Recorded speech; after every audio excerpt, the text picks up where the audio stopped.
Hello everyone, welcome to the Golden Race Career Point. आज की class में हम लोग भारतीय इतिहास के क्वेश्चंस की प्रैक्टिस करेंगे। ठीक है, और इतिहास का प्रैक्टिस की ये पहली क्लास है। तो आज की क्लास में हम लोग जो शुरुआती टॉपिक है हमारे, जैसे भारतीय इतिहास का परिचय, ठीक है, और इतिहास की तिथियों का निर्धारण, इतिहास के स्रोत, फिर उसके बाद में वर्गीकरण। और वर्गीकरण के अंतर्गत जो पहला हमारा भाग आता है कौन सा, प्रागैतिहासिक काल। प्रागैतिहासिक काल में पाषाण काल, ठीक है, जो पाषाण काल के तीन भाग हैं कौन कौन से, पुरा पाषाण काल, मध्य पाषाण काल और नवपाषाण काल। तो इन टॉपिक से आज की क्लास में प्रश्न लिए गए हैं। कुल प्रश्न आज भी कितने हैं, 25। ठीक है, प्रश्नों की संख्या टोटल 25 है। एक बार मैं टॉपिक आपको यहाँ पे बता दूं। नंबर 1 क्या रहेगा, भारत के इतिहास का परिचय। ठीक है, इसके अंतर्गत जो परिभाषाएं वगैरह दी गई हैं, ठीक है, इतिहास के जनक हैं, इस पर आधारित जो प्रश्न है वो इसमें शामिल किए गए हैं। फिर इतिहास के स्रोत क्या रहे हैं, ठीक है, इतिहास के स्रोत। स्रोत के अंतर्गत जो हमारे पुरातात्विक स्रोत हैं, ठीक है, और जो साहित्यिक स्रोत हैं, यात्रा वृत्तांत वगैरह हैं, इन पर आधारित प्रश्न है। इसके बाद में तिथियों का निर्धारण, इतिहास में तिथियों का निर्धारण कैसे किया जाता है, ठीक है, तिथियों का निर्धारण, इन पर आधारित प्रश्न है। और इसके बाद में वर्गीकरण, ठीक है, वर्गीकरण। और वर्गीकरण के अंतर्गत जो प्रागैतिहासिक, आद्य ऐतिहासिक और ऐतिहासिक में वर्गीकृत किया गया है, उसमें जो पहला भाग है हमारा कौन सा, प्रागैतिहासिक काल। प्रागैतिहासिक या फिर प्राक ऐतिहासिक बोलते हैं इसको, ठीक है, प्रागैतिहासिक काल। प्रागैतिहासिक काल, इसके अंतर्गत जो हमारा पाषाण काल आएगा, ठीक है, पाषाण काल। और पाषाण काल के जो भाग हैं कौन से, तीन मुख्य रूप से होते हैं। एक होता है पुरा पाषाण काल, मध्य पाषाण काल और नव पाषाण काल। ठीक, तो इस तरीके से हम लोग इतने प्रश्न आज की क्लास में देखेंगे, इन पर आधारित प्रश्न। और ये इतिहास के प्रैक्टिस की पहली क्लास है। ठीक है, चलिए शुरू करते हैं। पहला क्वेश्चन ये रहा आपके सामने। पहला क्वेश्चन देखिए क्या पूछा गया है, अतीत में घटित हुई घटनाओं को तथ्यात्मक रूप से सिद्ध करना क्या कहलाता है। ऑप्शन है किंवदंती, कहानी, इतिहास या फिर किस्सा।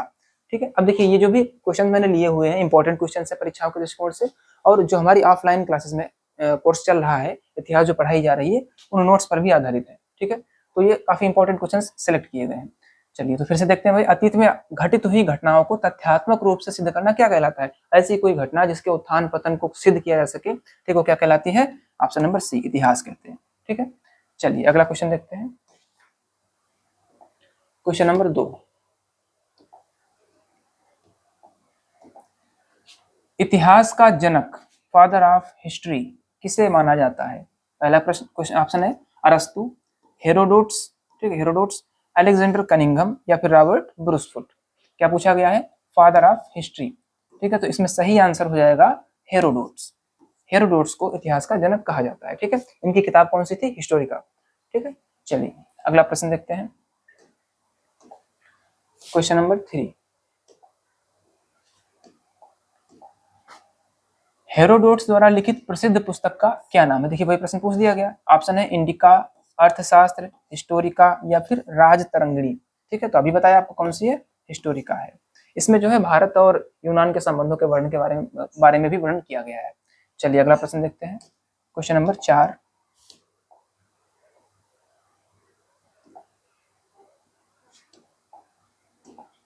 हाँ क्या पूछा गया है, उत्कीर्ण अभिलेखों के अध्ययन को क्या कहा जाता है।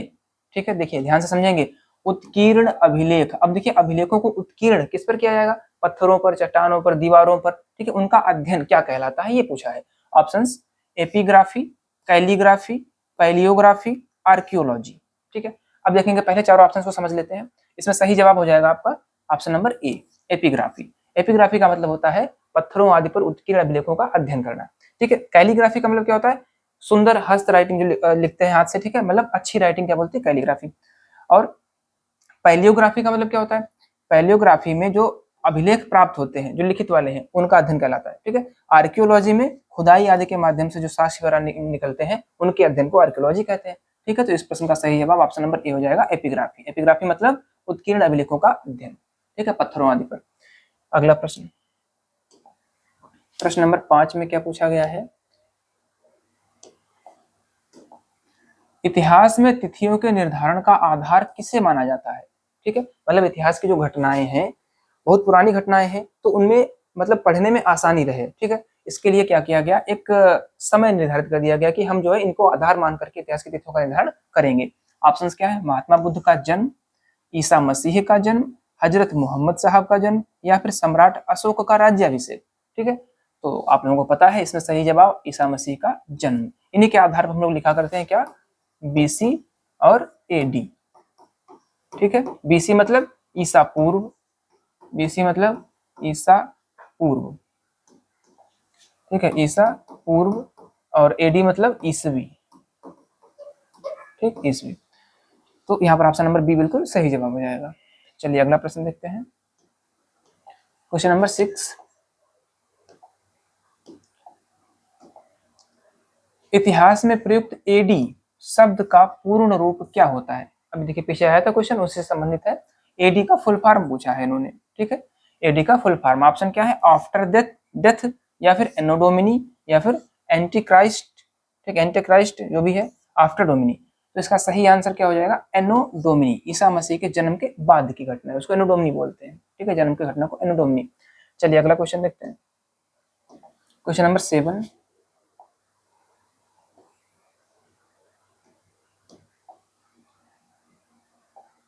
इसमें पूछा गया है, भारतीय इतिहास में पुरा पाषाण काल का समय कब से कब तक माना जाता है? ठीक है, अब देखिए आपको समय पता होना चाहिए, इसको लिख बताया भी गया है। ऑप्शन है 6 लाख ईसा पूर्व से 10,000 ईसा पूर्व, 10,000 ईसा पूर्व से 4,000 ईसा पूर्व, 4,000 ईसा पूर्व से 2,500 ईसा पूर्व, 2,500 ईसा पूर्व से 15,000 ईसा पूर्व। अब देखेंगे किसका पूछा है इन्होंने? पुरा पाषाण काल, सबसे पुराना। ठीक है, पाषाण काल को 3 भागों में बांट करके पढ़ा जाता है, पुरा पाषाण काल, मध्य पाषाण काल और नव पाषाण काल। तो पूरा पाषाण काल का समय अगर भारत के संदर्भ में देखेंगे तो 6 लाख ईसा पूर्व से 10,000 ईसा पूर्व तक माना जाता है। लेकिन अगर इसको हम अफ्रीका के संदर्भ में, पूरी दुनिया के संदर्भ में देखेंगे तो वही लगभग 20 से 25 लाख ईसा पूर्व से शुरुआत मानी जाएगी उसकी। ठीक है, ध्यान रखेंगे भारतीय संदर्भ में 6 लाख, मतलब भारत में जो साक्ष्य मिलते हैं वो लगभग 6 लाख ईसा पूर्व के मिलते हैं। ठीक है, ऐसा एनसीईआरटी में भी बताया गया है। तो 6 लाख ईसा पूर्व से 10,000 ईसा पूर्व तक का समय पूरा पाषाण काल माना जाएगा। अब पूरा पाषाण काल के अंतर्गत जो थे, ठीक है, समय 3 और बांटे जाएंगे इसमें, उसमें जो समय नीचे दिए गए हैं उनका दिया गया वर्गीकरण यहाँ पर। ठीक है, तो यहाँ पर ऑप्शन नंबर ए सही जवाब हो जाएगा। जैसे ना निम्न पुरापाषाण काल, मध्य पुरापाषाण काल, उच्च पुरापाषाण काल, ठीक है, उनका जो समय था इनमें से लिया जाएगा। चलिए कुल मिलाकर के पूरे पुरापाषाण काल का समय कब से शुरू होगा? 6 लाख ईसा पूर्व से, और कब तक रहेगा? 10,000 ईसा पूर्व। इसके बीच के समय को 3 भागों में बांट लिया गया है। ठीक, निम्न पुरापाषाण काल, मध्य पुरापाषाण काल, पूरा शब्द जरूर ध्यान रखेंगे। ठीक है, और उच्च पुरापाषाण काल। ठीक है, यहाँ पर भी पूरा शब्द लगाएंगे। ठीक है, तो ये जो समय आएगा इसके बीच का सब, इसको मतलब इसमें कैटेगराइज किया गया हुआ है। चलिए अगला प्रश्न देखते हैं, क्वेश्चन नंबर 8। इसमें पूछा गया है, किस काल में लिखित साक्ष्य प्राप्त नहीं हुए हैं और अध्ययन सिर्फ पुरातात्विक साक्ष्यों पर आधारित है? देखिए इतिहास का जो वर्गीकरण किया गया है वो साक्ष्यों के उपलब्धता के आधार पर ही किया गया है। उनको पढ़ पाना या जो भी चीजें मिली हैं उन्हीं के आधार पर तो किया गया वर्गीकरण। ठीक है, तो जो पुरा पाषाण काल मतलब प्राग ऐतिहासिक काल जो है उसमें कोई भी लिखित साक्ष्य तो प्राप्त ही नहीं हुई, खुदाई में जो भी चीजें प्राप्त हो गई हो। इसके बाद में आदि ऐतिहासिक काल आता है, उसमें प्राप्त हुए लेकिन पढ़ नहीं सके हैं। उसके बाद में ऐतिहासिक काल आता है, ऐतिहासिक काल में पुरातात्विक साक्ष्य भी है, लिखित साक्ष्य भी है, उनको पढ़ा भी जा सकता है। ठीक है, तो यहाँ पर क्या पूछा है, किस काल में लिखित साक्ष्य प्राप्त नहीं हुए हैं? ठीक है, आदि ऐतिहासिक काल से देखो प्राप्त हुए हैं लेकिन उनको पढ़ नहीं सके हम लोग। ठीक है, अध्ययन सिर्फ पुरातात्विक साक्ष्यों पर आधारित तो कौन सा हो जाएगा? प्रागैतिहासिक काल। ऑप्शन में ऐतिहासिक काल, आद्यैतिहासिक काल, प्रागैतिहासिक, वैदिक। तो सही जवाब क्या हो जाएगा? Option number C. ऐतिहासिक काल में क्या है? प्राप्त हुए हैं और पढ़ा भी जा सकता है। आद्यैतिहासिक में क्या है? लिखित साक्ष्य प्राप्त हुए लेकिन पढ़ नहीं पाए हैं। प्रागैतिहासिक काल में लिखित प्राप्त ही नहीं हुए हैं। ठीक है, वैदिक काल का तो आपको पता ही है, वेदों पर आधारित पूरी ये जो है समय है। ठीक, चलिए अगला प्रश्न देखते हैं, क्वेश्चन नंबर 9।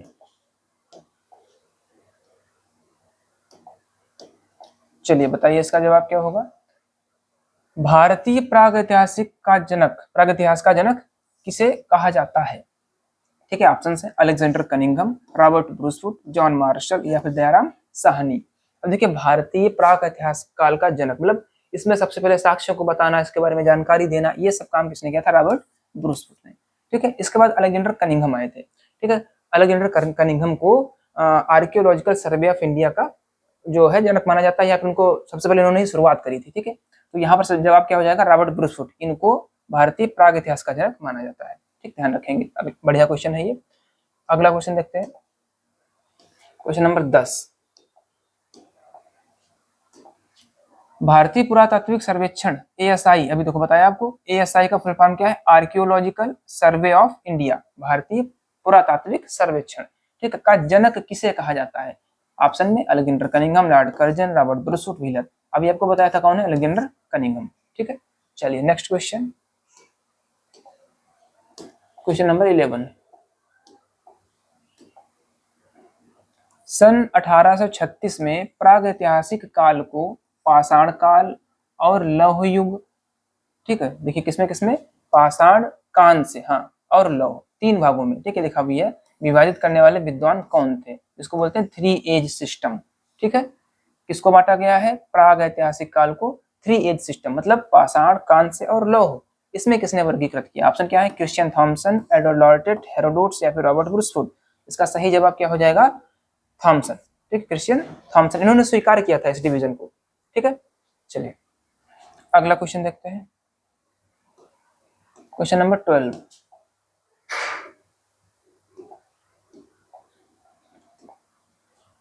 पूरा पाषाण काल का मानव, पहले तो समय को ध्यान रखेंगे, पूरा पाषाण काल सबसे पुरानी बात हो रही है। ठीक है, उस समय का जो मानव था मुख्य रूप से किस प्रवृत्ति का था? आप लोगों ने पढ़ा है, पूरा पाषाण काल का मानव जो था वो आखेटक प्रवृत्ति का था, शिकारी था। ठीक है, जंगलों में रहा करता था आदि मानव। ऑप्शन क्या है, कृषक और व्यापारी? बिल्कुल नहीं, कृषि का विकास ही नहीं हो पाया था पूरा पाषाण काल में, व्यापार का तो बिल्कुल नहीं।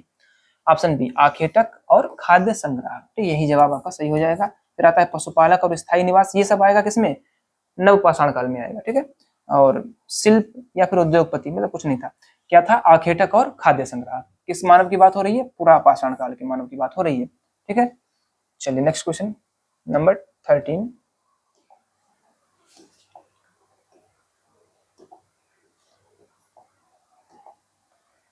मानव ने किस काल में आग की खोज तो कर ली थी, लेकिन उसके प्रयोग से अनभिज्ञ था? अब देखिए यहाँ पर बात किसकी हो रही है, खोज की बात हो रही है।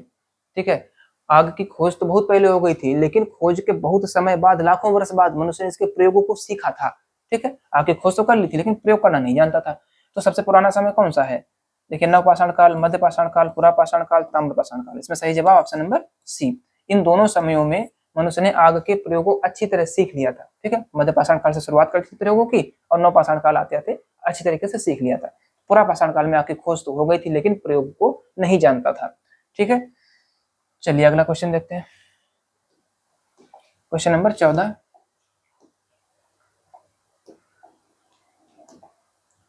भारत में बोरी नामक प्राचीनतम निम्न पुरा पाषाणिक स्थल किस राज्य में स्थित? अब देखिए शब्द क्या है, निम्न पुरा पाषाण कालिक।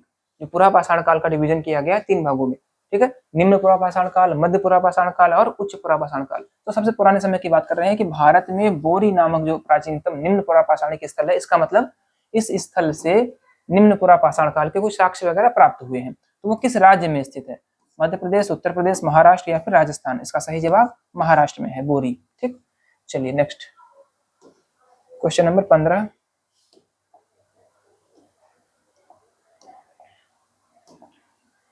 वर्तमान पाकिस्तान में स्थित पंजाब की कौन सी नदी घाटी, ठीक है, निम्न पुरा पाषाण कालीन स्थल है? ये भी देखिए वही चीज है, निम्न पुरा पाषाण काल, जो बोरी वाली जगह थी वही। ठीक है, जो बोरी में साक्ष्य प्राप्त हुए उससे मिलते जुलते कहां पर भी मिले, पंजाब की नदी घाटी में। पूछा है कौन सी है ये, जो कि वर्तमान में पाकिस्तान में स्थित है? पहला ऑप्शन सोहन या सोन नदी घाटी, सिंधु नदी घाटी, झेलम नदी घाटी या फिर रावी नदी घाटी? इसका सही जवाब सोहन नदी घाटी। ठीक है, सोहन नदी घाटी में निम्न पुरा पाषाण कालीन जो है साक्ष्य प्राप्त हुए हैं। ठीक, चलिए नेक्स्ट क्वेश्चन, क्वेश्चन नंबर 16। मध्य पाषाण काल का समय कब से कब तक माना जाता है? ठीक है, देखिए पूरा पाषाण काल का हमने बताया था कितना, 6 लाख बीसी से लेकर के 10,000 बीसी तक।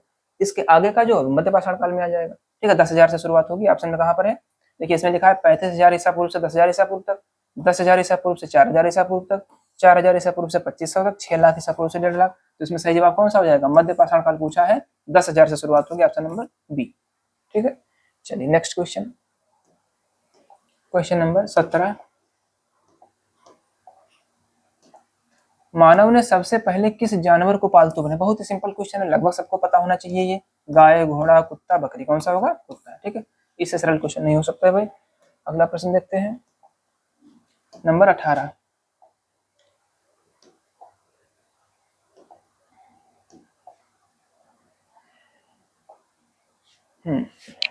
देखिए भाई क्या पूछा है, मध्य पाषाण काल के सूक्ष्म पत्थरों और हड्डियों से बने औजारों को क्या कहा जाता है?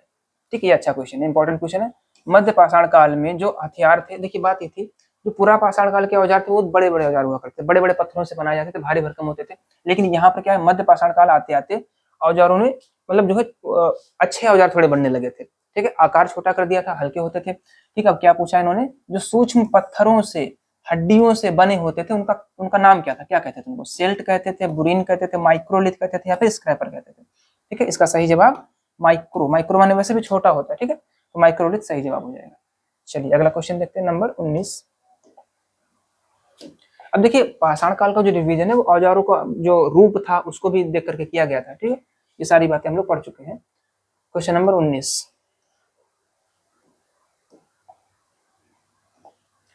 मध्य प्रदेश के आदमगढ़ और राजस्थान के बागोर से किस व्यवस्था के प्राचीनतम साक्ष्य मिले हैं? ये भी अच्छा क्वेश्चन है। ठीक है, कृषि, पशुपालन, व्यापार या फिर नगर नियोजन? क्या पूछा है, मध्य प्रदेश का आदमगढ़ और राजस्थान का बागोर, यहाँ से। ठीक है, ज्यादातर यहाँ से नवपाषाण कालीन साक्ष्य प्राप्त हुए। उस समय तक मनुष्य ने क्या करना शुरू कर दिया था? पशुपालन करना। ठीक है, तो पशुपालन के साक्ष्य प्राप्त होते हैं। चलिए next question, question number 20।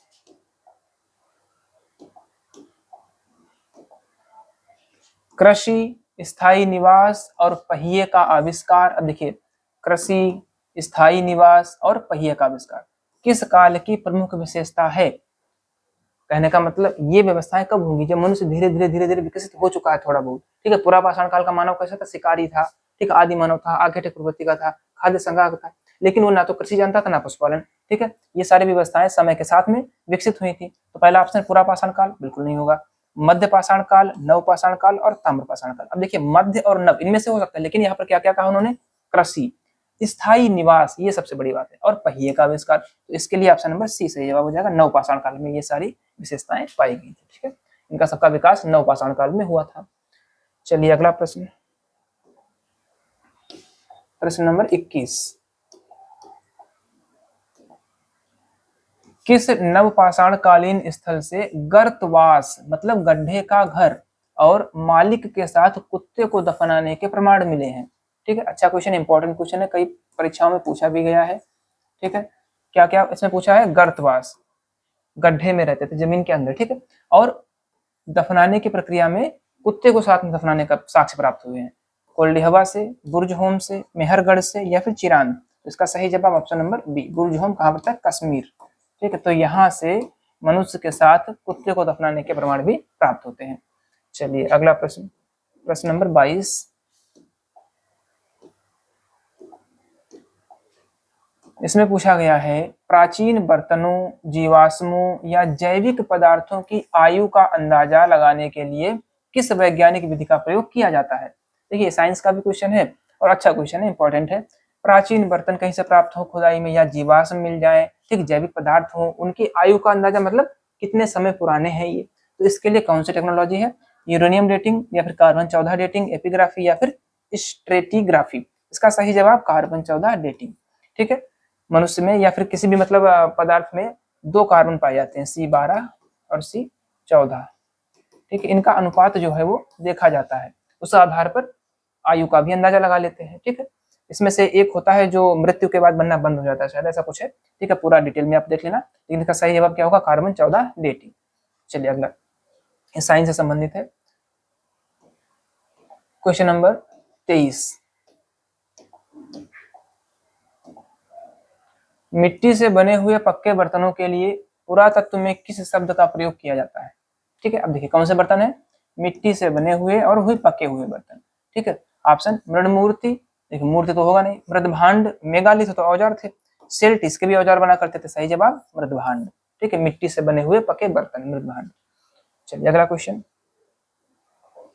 Question number 24।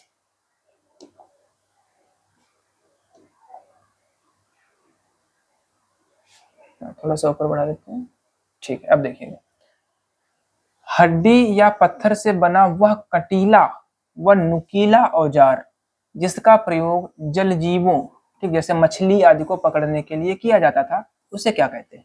ठीक, अच्छा क्वेश्चन है। बुरीन, स्क्रैपर, मत्स्य भाला या फिर अवल। ठीक है, तो कुल्हाड़ी जैसा था, स्क्रैपर खरोंचने के लिए था, ठीक, ये नुकीले होते थे। इसमें से सही जवाब क्या होगा? मत्स्य भाला। इसका उपयोग जो है जलीय जीवों को पकड़ने के लिए करते थे। चलिए आज का अंतिम क्वेश्चन, क्वेश्चन नंबर 25।